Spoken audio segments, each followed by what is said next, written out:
Welcome, ladies and gentlemen, to Future Gaming Today, episode 2.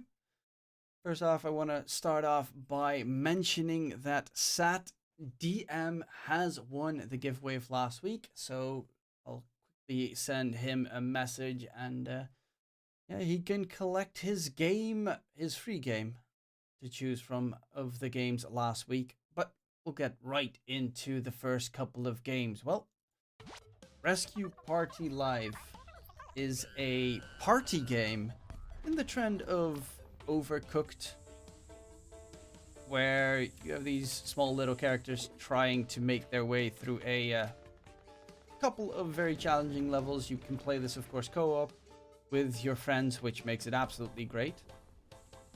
Trying to figure out how to make it through, but this is pretty much as a firefighter would handle it. Even got some added little skins in there. Game looks very nice. I mean, puzzle games, well, not necessarily puzzle games, but just co-op friendly games are always great to play. And you can screw around with your friends. Or actually try to win the levels. Though screwing around is way more fun. And yeah, this definitely does make the list, because who doesn't like a good party game? There's a reason why Overcooked was so incredibly successful as well. I would like to mention Rescue Party Live will be coming out on the 13th of January. So keep your eye on that date. The next game on the list. This game is actually one I'm looking very much. To be fair, the previous game was something I'm also looking forward to. But this week, I actually had to make some very tough choices on what games to include. And this is definitely one I 100% wanted to include in the list. It's a puzzle game. Very miniature version of Indiana Jones. You pretty much have to figure out a way through a maze with a dash of combat added in. The visuals look actually very pleasing to the eye. Puzzles seem to be looking very interesting, and just in general, the world, everything is of course smaller, so you get to see how they use that factor. You've got different skills, spells, and a lot of diversity to work with. This game does look appealing to the eye, also looking very interesting gameplay wise. And look at this, you can actually link them together, making it a diverse game with a lot of different gameplay potential.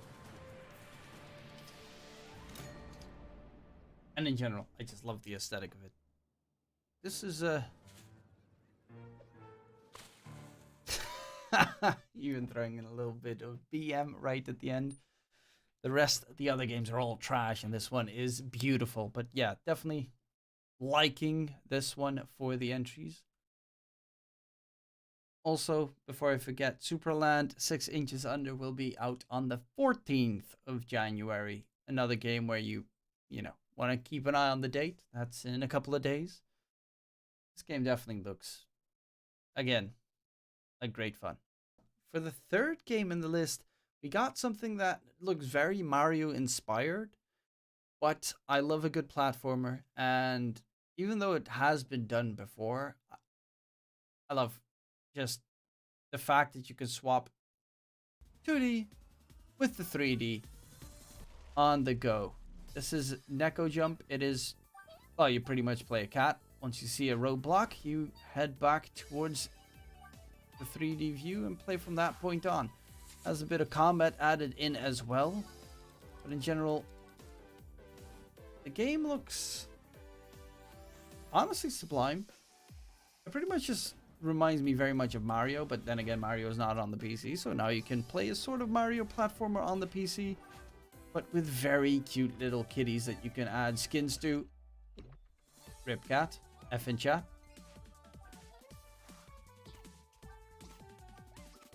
This is also another game I definitely play. Even though I'm personally not the biggest platformer fan out there, but Neko Ghost Jump, as you can see, the ending title.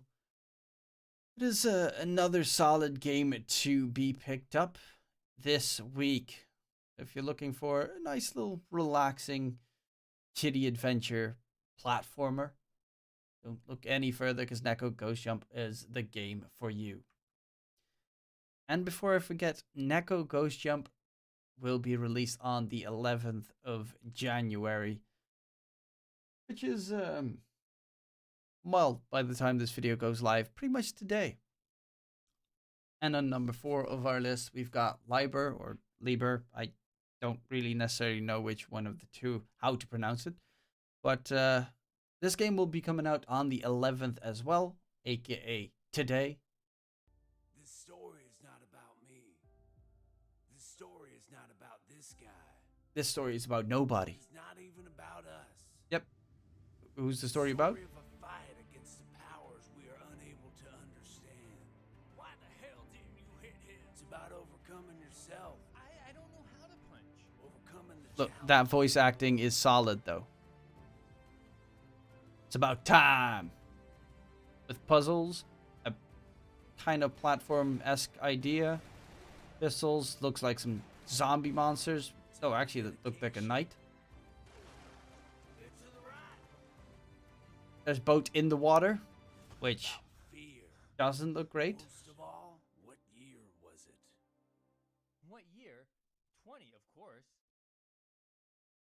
1920? No, 2020. No, This 1920. is a story about time. That was very loud. All of a sudden, the surprise. This is a story about time. Well, I did see another trailer, and there they had a bit of a time aspect where you went into like the old Western kind of idea, which I assume Old Dude is from.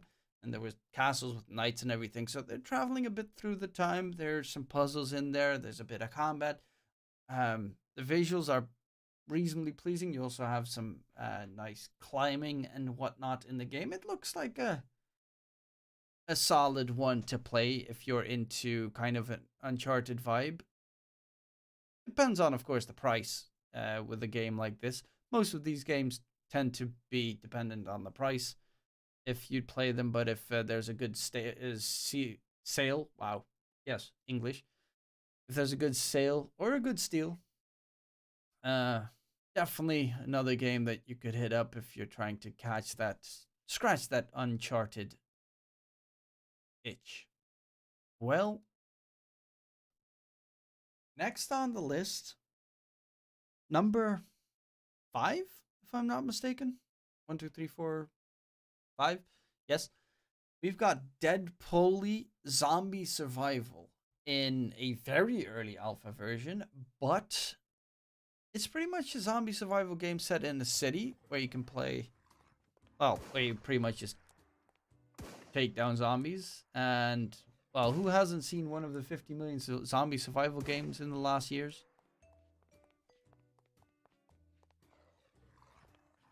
But because they went for like a polygon-based version, the game should not run too problematically, while also being reasonably pleasing to the eyes, which for me is a big plus. Not necessarily that I always need it to be like pleasing to the eyes every game, but it could be worse. As you can see, you can play with friends, so you can play co-op, multiplayer. It has a diverse edition. It looks like you can customize your character as well, even have loot and inventory systems with crafting in there. So an actual zombie survival game. Look at that. You can even harvest resources. Get that woodcutting skill up to 99. And most importantly, base building. Who doesn't love a good base building game?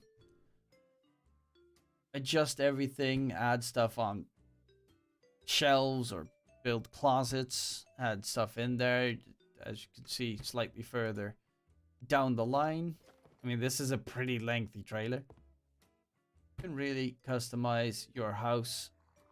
What I am finding curious though is about one little thing. And that is, well, first he kills off a zombie with his katana. In a zombie survival game, everyone, for some reason, always has a katana, which for me, does not seem to be the most safe tool. But you can place a door, and it even works. However, the big question I have is, what if you place it incorrectly? Does it still work? Or can you even place it incorrectly? These are questions I need to be answered. And for that, I need to play the game. So, yep, I think I'm stuck. I think I gotta play the game. But another game that definitely does look pretty nice. Haven't had too many survival games coming out lately. There, of course, every year we've got like a ton of them. It's like, you know, in anime, you've got 50 million isekais. You got like a lot of survival zombie games, which add another one to the pile. But if it comes in cheap, it does look like you can spend a decent amount of time enjoying this game, see what makes it tick. And considering it's in that early alpha phase, I'm expecting a lot more to be adjusted and added to the game. It will be an early access game, so there will definitely be some more additions to it coming later. So for an early access game, yeah, sure, why not? Dip your pinky toe in it. It will be releasing on the 12th of January.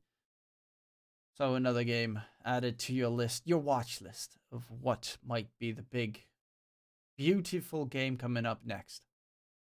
And for the people that are more RTS focused, this is a colony simulator where it pretty much says it all. You're living in a world post-apocalyptic-ish idea where you have to survive 10 days. And yeah, it's pretty much just build yourselves a colony with resource gathering, construction added in there. You've got tech, economy. You can make those citizens of your colony do automatic stuff so that you can have like a schedule sorted in that regard. And it's a nice little addition. You can even check what they need, add farming tools. Even as you can see, there's a farm with like crops, and on the side you've got a farm with cows and pigs. You have to slaughter and eat all them animals. The main goal is survive for 10 days. It also does include events.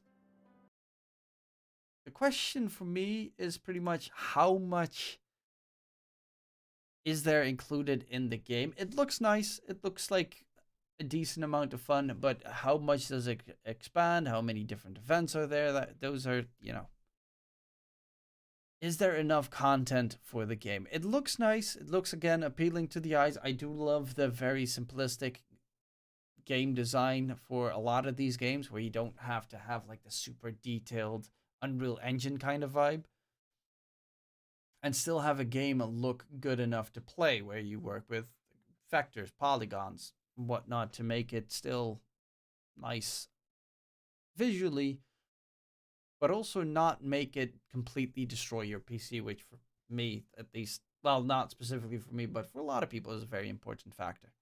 And now we're getting to the honorable mentions.